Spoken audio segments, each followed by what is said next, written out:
যুদ্ধ বিধ্বস্ত গাজার জনপদে যেন জীবনের প্রতিটি নিঃশ্বাসে লুকিয়ে আছে মৃত্যু।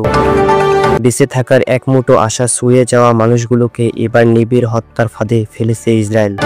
গাজার সরকারি মিডিয়া অফিস জানায়, মার্কিন ইসরায়েলি সহায়তা কেন্দ্র থেকে আসা আটার বস্তায় পাওয়া গেছে ভয়ঙ্কর মাদক অক্সিকোডেন, যা সাধারণত ক্যান্সার রোগীদের তীব্র ব্যথা কমাতে ব্যবহার করা হয়। তবে এই ওষুধ অতিমাত্রায় আসক্তিকর ও প্রাণঘাতী। এটি খেলে শ্বাসকষ্ট, মাদকাসক্তি, তীব্রান্ত, এমনকি মৃত্যু পর্যন্ত হতে পারে।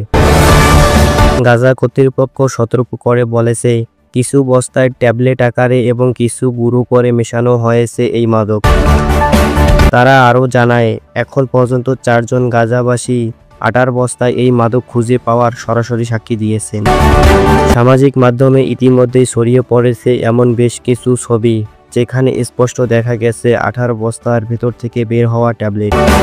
গাজার ফার্মাসিস্ট ওমর আহমদ বলেন, এটি গণহত্যার সবচেয়ে ঘৃণ্য রূপ।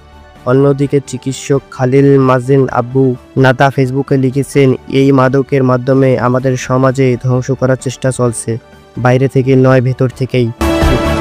গাজার মিডিয়া অফিস ইসরায়েলকে এই ভয়াবহ অপরাধের জন্য সরাসরি দায়ী করে বলেছে, ইসরায়েল সহায়তার নামে আসলে গাজায় পাঠাচ্ছে মৃত্যু।